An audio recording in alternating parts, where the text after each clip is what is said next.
And great morning to all of you. Check up tayo ngayon ng refrigerator, Whirlpool side by side. At sa mga bago pa lang sa channel na to, ay inaanyayahan ko kayong mag-subscribe, like and share para lagi po kayong updated sa mga bagong video. Yan, bago po tayo magpatuloy. Yan, ipapakita ko po sa inyo kung paano mag-check up ng refrigerator na Whirlpool side by side. Yan. Ito yung pinaka-unit natin. Side by side ang tawag sa gantong klase ng pintuan. Yan, Whirlpool. Then, pag binuksan natin siya, nasa kabilang side yung freezer. Nasa kabilang side ang tawag nito. Nasa kabilang side yung ref side. Yan, medyo naglulus yung ilaw niya sa ref side.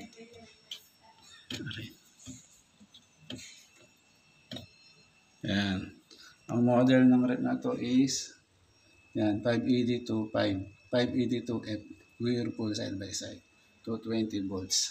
Ang problema niya na forward na natin sa defrost cycle. Naka-defrost cycle na siya. Pero kanina hindi umaandar yung pinaka-heater niya. Ang heater niya dito sa bandang ilalim. Yan yung heater niya. Mapansin nyo, gumagana na siya ngayon. So, ang ginawa natin, nag-rewiring tayo para ma-check natin yung sensor. Sensor ang kailangan ditong palitan. Yan, para sa defrosting cycle niya, yan, hindi mangyari yung ganyang kakapal na yelo. So, pag kumapal na yung yelo, yan, mawawala na yung lamig sa ref side. Ayan. Sa ngayon, dinidefrost niya na yung makapal na yelo. So, tutulungan na lang natin siya ng mainit na tubig. Yan, te. May mainit na tubig ba tayo dyan? Para mabilis malusaw ang yelo niya sa evaporator. Yan.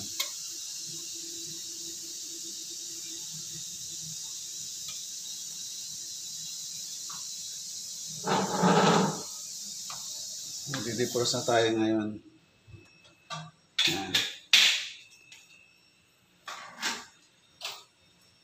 So, magpapalit tayo. Mamaya papalitan natin siya ng sensor para hindi na maulit yung tinatawag natin na ice build up sa evaporator side. Yan. At sa mga technician natin yan, mga kamaster na kabisado yung ganitong unit, regular shout out sa inyong lahat. Regular shout out inyo. Mega love shout out sa inyo. At kasalukuyan tayo nagpapainit ng tubig para yan. Andito yung pinaka controller niya. Yan guys. Controller ng temperature ng freezer at ng refrigerator.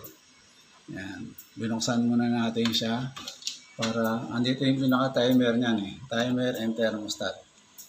Nandiyan sa panel. Yan. Diyan din tayo nag-forward ng timer. Makikita niyo yung timer dyan sa loob. Yan. Kasalukuyan na siyang nalulusaw yung yelo. Yan. Gumagana na yung heater. Yan. Yung pinaka-heater niya. Yan. Umandar na siya. Guys, forward ulit natin siya sa defrosting.